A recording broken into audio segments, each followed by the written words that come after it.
দেখতে পাচ্ছেন আশিক কম্পিউটারে আমি এখন স্টুডেন্টদের রুমে আছি এবং আমাদের এখানে যারা স্টুডেন্ট আছে তারা কিন্তু তাদের রুমে প্রতিনিয়ত কিন্তু গ্রুপ স্টাডি করে। আমাদের এখানে ট্রেনিং যারা করে তা এখানে একজনকে গ্রুপ লিডার দেওয়া হয়। তারা প্রতিদিন বিকালে একবার করে 2 ঘন্টা করে গ্রুপ স্টাডি করে। যেহেতু আমাদের এই বেসটা শেষ, এখানে এই বেসের সবাই খুব ভালো কাজ শিখতে পারছে। তো আগামী বেস চালু হবে 6 ডিসেম্বর। যারা কাজ শিখতে চান খুব দ্রুত আমাদের এখানে চলে আসবেন। আমাদের ঠিকানা ব্রাহ্মণবাড়িয়া পীরবাড়ি, পুলিশ লাইনের সাথে মেইন রাস্তার পাশে কিন্তু আমাদের 3তলা বিল্ডিং। আমাদের বাড়ির নিচতলাতে আমাদের প্রায় 2টা ইউনিট নিয়ে আমাদের ল্যাব, প্রায় 3টা রুমে আমরা এগুলো রিপেয়ারিংয়ের কাজ করি। বাকি 3টা রুমে স্টুডেন্টরা থাকতে পারে। আর থাকা খাওয়া যাবে 6500 টাকা, কোর্স ফি হচ্ছে 16000 টাকা। এই ছিল আমাদের কোর্সের বিবরণ। আমাদের এখান থেকে ল্যাপটপ, ডেস্কটপ এবং হার্ড ডিস্ক রিপেয়ারিংয়ের বেসিক টু অ্যাডভান্স লেভেলে, আইসি লেভেলে আমাদের এখানে কাজ করতে পারবেন। আমাদের ল্যাবে মাইক্রোস্কোপ, ডিএসও মেশিন থেকে শুরু করে বায়োস প্রোগ্রামার থেকে শুরু করে সব ধরনের ইকুইপমেন্ট টুলস কিন্তু আমাদের এখানে আছে এবং পর্যাপ্ত পরিমাণে আছে। মানে এক কথাই হচ্ছে 15-20 জন একসাথে কিন্তু তারা আমাদের এখানে প্র্যাকটিস করতে পারবে। আর আমাদের এখানে আমরা আজকে যে স্টুডেন্টরা আছে তাদেরকে আমরা একটি ক্লাস দিছি এবং তাদেরকে আমরা গ্রুপ স্টাডির মাধ্যমে তারা যে গ্রুপ স্টাডি করছে ওই ক্লাসটাও আপনাদের সাথে শেয়ার করব। তো যেহেতু ভিডিও লং হয়ে যাবে, শর্টকাটে যতটুকু আমি আপনাদেরকে বোঝানোর চেষ্টা করব। এটি হচ্ছে পিসিএইচ মাদারবোর্ড। অনেক আমার ফ্যান ফলোয়ার আছেন যারা আমাকে বলছিলেন যে পিসিএইচ মাদারবোর্ডের প্রসেসরের ভোল্টেজ কয়টা, এগুলো কিভাবে তৈরি হয়েছে, এবং এগুলোর কারণে ম্যাক্সিমাম কিন্তু রিস্টার্টিং প্রবলেম করে, মানে ল্যাপটপ বন্ধ হইব, চালু হইব। তো এই ধরনের সমস্যাগুলো কিন্তু বেশি আমরা ফেস করি এবং এটা আমি ডেস্কটপের উপরে একটা ফুল ডিটেলসে ভিডিও দিব। তো ভিডিওটি বেশি বেশি করে শেয়ার করে দিবেন, তাহলে যাদের ল্যাপটপ, ডেস্কটপে এই ধরনের সমস্যা তারা আমাদের কাছ থেকে সলভ করতে পারবে। তার আগে আমাদের এখানে যে স্টুডেন্ট আছে কোন কোন জেলা থেকে আসছে তাদের সাথে একটু শর্টকাটে পরিচয় করিয়ে দিব। আপনার নাম কি, কোথায় থেকে আসছে? আমার নাম সাদিকুর রহমান, আমি ঢাকা থেকে আসছি। আপনি আমাদের এখানে ট্রেনিং করে কতটুকু শিখতে পারছেন? ডায়াগ্রাম, স্কিমেটিক ডায়াগ্রাম থেকে শুরু করে সব ধরনের মাদারবোর্ড। আলহামদুলিল্লাহ আমি অনেক ভালো শিখছি স্যার। ফুড বিয়ার, স্কিমেটিক ডায়াগ্রাম এগুলো টেকিং করে হেরে আমি ফাইন্ড আউট করতে পারি। আপনি মাদারবোর্ড টেকিং করে সব সেকশন বের করে কাজ করতে পারবেন ইনশাআল্লাহ। তারপর আমরা চলে যাব আরেকজন স্টুডেন্টের কাছে। আমার নাম আতিকুর রহমান, আমি চট্টগ্রামের বাঁশখালী থেকে। আচ্ছা, আরেকজন স্টুডেন্টের সাথে। আসসালামু আলাইকুম, আমি সাইদ আনোয়ার, আমি আসছি কক্সবাজার সদর থেকে। আসসালামু আলাইকুম, আমি শরীফ, আমি কুমিল্লা থেকে আসছি। আসসালামু আলাইকুম, আমি গোলাম কিবরিয়া, আমি আখাউড়া থেকে আসছি। আসসালামু আলাইকুম, আমি মিলন, আমি নাসিরনগর থেকে আসছি। আচ্ছা, আমরা এখন আপনাদেরকে একটি ছোট ক্লাস শেয়ার করব। আজকে আমরা যে ক্লাসটি দিব দেখতে পাচ্ছেন, এটি হচ্ছে আমাদের স্টুডেন্টরা গবেষণা করছে, তারাই লেখছে, দেখতে পাচ্ছেন ব্লক ডায়াগ্রাম। তো আমাদের এখানে প্রত্যেকেই কিন্তু ক্লাসের সাথে সাথে প্র্যাকটিস করে কিন্তু তারা কিন্তু লেখে, মানে এইগুলো প্র্যাকটিস করে ফেলে। তো এই হচ্ছে আমাদের যে স্টুডেন্টের রুম আছে, এটি প্রত্যেকটা রুমে আমরা কিন্তু স্ক্রিন টাচ, এখানে দেখতে পাচ্ছেন এটি কিন্তু স্ক্রিন টাচের আমরা একটি ডিভাইস আমরা এখানে দিয়ে দিছি, যাতে করে তারা রুমের মধ্যে নিজেরা গবেষণা করতে পারে স্কিমেটিক ডায়াগ্রাম এবং বোর্ড বিয়ার দিয়ে। তো এখন গ্রুপ স্টাডি করতেছিল। তো আমরা আজকে যে ক্লাস দিছি এটি হচ্ছে সক মাদারবোর্ড, মানে আপডেট লেভেলের যে মাদারবোর্ডগুলো আছে, সক চিপ, মানে প্রসেসরের কিন্তু অনেকগুলো ভোল্টেজ। তো প্রথমত যে 3.3 ভোল্টেজ এর অলওয়েজ যে ভোল্টেজ আছে, তো ডেস্কটপ মাদারবোর্ডে ম্যাক্সিমাম লিনিয়ার রেগুলেটর বা 8 পিনের বাক কনভার্টার করে, বা অনেক সময় আইসি করে আপডেট মাদারবোর্ডে করে, কিন্তু তারপর হচ্ছে সরাসরি এই লিনিয়ার রেগুলেটরের মাঝখান থেকে কিন্তু 3.3 পিসিএইচে আসতো। আর যেহেতু এটি সক চিপ, তো এর মধ্যে কিন্তু সবগুলো ভোল্টেজ আছে। তো এই 3.3 ভোল্টেজ যে তৈরি হয়েছে আমিও আপনাদের দেখাচ্ছি। এখানে বি প্লাস মানে হচ্ছে ব্যাটারি চার্জিংয়ের যে ভোল্টেজ, ব্যাটারি এবং চার্জারের যে ভোল্টেজ আছে এটিকে বলে বি প্লাস, মানে 19 এবং 12 ভোল্টেজকে। আর এটি হচ্ছে কম্পাল ডায়াগ্রামের ভাষা হচ্ছে বি প্লাস থাকবে, অন্যান্য ডায়াগ্রামে বিভিন্ন ভাষা থাকবে।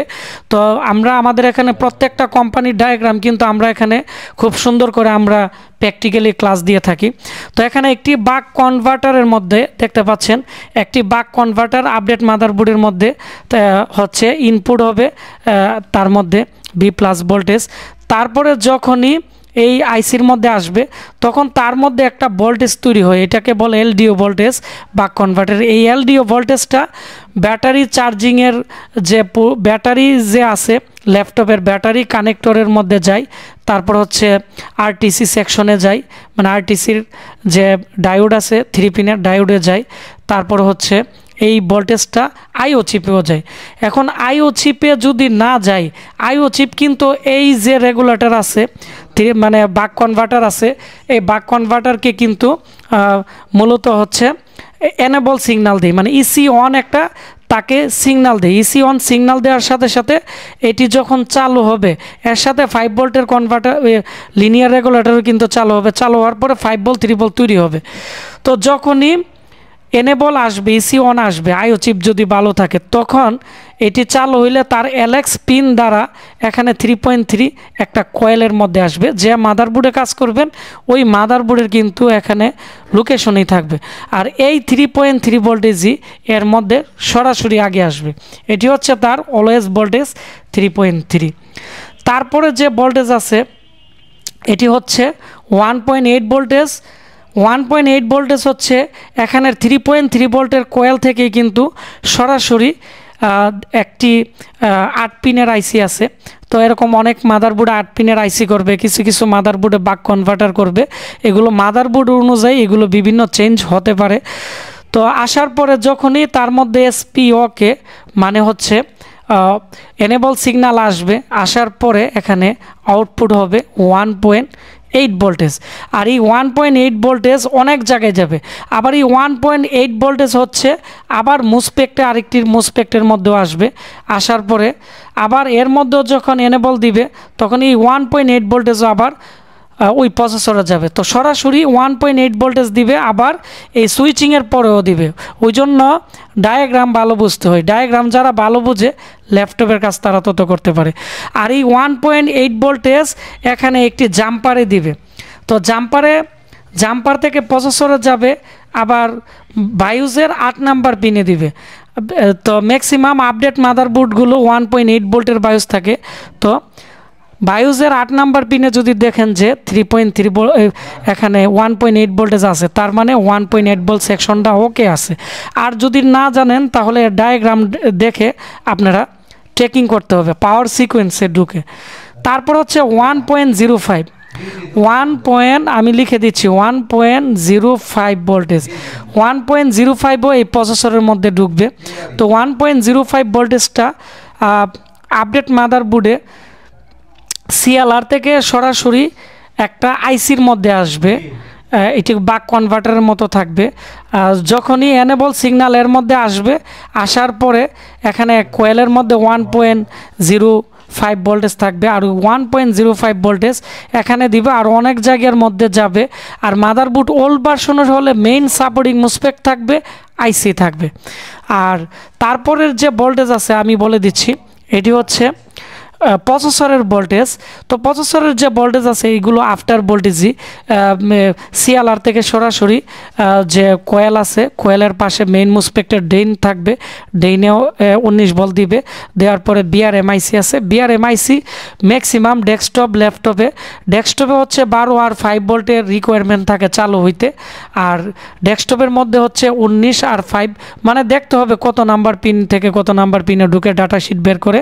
তো ইনপুট সাপ্লাই চেক দেওয়ার পরে আইসির, তারপর হচ্ছে রেজিস্টার চেক দিতে হবে। দেওয়ার পরে এই যদি এর মধ্যে যদি ট্রিগারিং করে মুসপেক্টের, তখন এই কোয়েলে 1.1 বা 1.2 বা 1.05 মানে জেনারেশন অনুযায়ী ভোল্টেজটা থাকবে। আর এটি এর যে অ্যাম্পিয়ার থাকবে এটি হচ্ছে 35 থেকে 45 অ্যাম্পিয়ারের মতো থাকবে। তো প্রসেসরের ভোল্টেজ অনেক সময় 2টা করে, মানে কোয়েল করে, আর এই 2টা কোয়েলের সাথে 4টা মুসপেক্ট থাকবে, আর এগুলোকে বিআরএমআইসি চালু করবে। তারপর হচ্ছে জিএফএক্স, মানে এই প্রসেসর যেটা আছে এর মধ্যে কিন্তু বিল্ট ইন গ্রাফিক্স আছে। তো গ্রাফিক্সের যে পার্ট আছে এটাও সেম, এখান থেকে বি প্লাস মানে মুসপেক্টের ড্রেইনে আসবে কত 19 ভোল্টেজ আসবে। আর চার্জার যদি খোলা থাকে 12 ভোল্টেজ আসবে। আসার পরে যদি ড্রাইভার আইসি থাকে ছোট, ড্রাইভার আইসি চালু হইতে অনেক সময় 12 বা 5 ভোল্টেজ লাগে। আর ড্রাইভার আইসিকে কন্ট্রোল করবে বিআরএমআইসি, আর বিআরএমআইসিকে হচ্ছে এনেবল সিগন্যাল দিবে হচ্ছে এসআইও। তো আসলে অনেক সময় এনেবল সিগন্যাল ভিন্ন জায়গাতেও আসতে পারে, অনেক সময় যেমন ডেস্কটপ মাদারবোর্ডে অনেক সময় এলএমআইসি থেকেও আসে। তো আমরা যারা ডায়াগ্রাম বুঝি, আমরা ডায়াগ্রাম থেকে দেখি যে কোন জায়গা থেকে তার এনেবল সিগন্যাল আইছে। তো এইভাবে কিন্তু কাজ করে। তো এখানের এই যে প্রসেসরের যে ভোল্টেজ আছে 3.3, তারপর হচ্ছে এখানে 1.8, 1.05, তারপর হচ্ছে 1.1, তারপর হচ্ছে জিএফএক্সের ভোল্টেজ। তো প্রত্যেকটা ভোল্টেজই এই প্রসেসর চালু হইতে কিন্তু অনেকটাই গুরুত্বপূর্ণ ভূমিকা পালন করে। আর এই যে এখানে বুট বিয়ার স্কিমেটিক ডায়াগ্রাম দিয়ে এখানে আমি স্টুডেন্টদেরকে এগুলো বুঝাইছি। আসলে এই ক্লাসগুলো শর্টকাটে তেমন একটা বোঝানো যায় না, তারপর যুদ্ধর ধারণা আমি দিলাম। তবে এগুলো জানতে গেলে আগে প্রথম থেকে শিখতে হয় বেসিক ইলেকট্রনিক্স, তারপর হচ্ছে মাদারবোর্ডের যে স্কিমেটিক ডায়াগ্রাম বিভিন্ন কোম্পানি তৈরি করে, কম্পাল, কোয়ান্টা, ফসকন, পেগাটন, এরকম অনেক কোম্পানি তৈরি করে। এগুলোর আগে তাদেরকে আমরা এগুলোর ভাষাগুলো আগে শিখাই। আমার একটা বই আছে, ওই বইয়ের মাধ্যমে আমরা এগুলো শিখাই, তাদেরকে ওইভাবেই আমরা গড়ে তুলি। তো আমাদের এখানে অনেকে প্রশ্ন করছিলেন যে আমি পড়াশোনা করি না, আমি কি এই কাজগুলো শিখতে পারবো কি না। তো আসলে 5 পাস হলে বা 4 পাস যদিও থাকে, মোটামুটি ইংলিশ একটু ধরতে পারলেই আমরা এগুলো শিখাইতে পারবো। এর জন্য একটু পরিশ্রম করতে হবে, একটু কষ্ট করতে হবে, আর কিছু না। তো যারা ট্রেনিং করতে চান, আমাদের 6 ডিসেম্বর আমাদের এখানে আমরা স্টুডেন্ট অনেকেই প্রায় 6-7 জন ভর্তি আছে। তো আপনারা সবাই চলে আসবেন 6 তারিখের ভিতরে। আমাদের ঠিকানা ব্রাহ্মণবাড়িয়া পীরবাড়ি, পুলিশ লাইনের সামনে ঠিকানা। তো সবাই ভালো থাকবেন, দেখা হচ্ছে নতুন কোনো একটি ক্লাসে অথবা ভিডিওতে।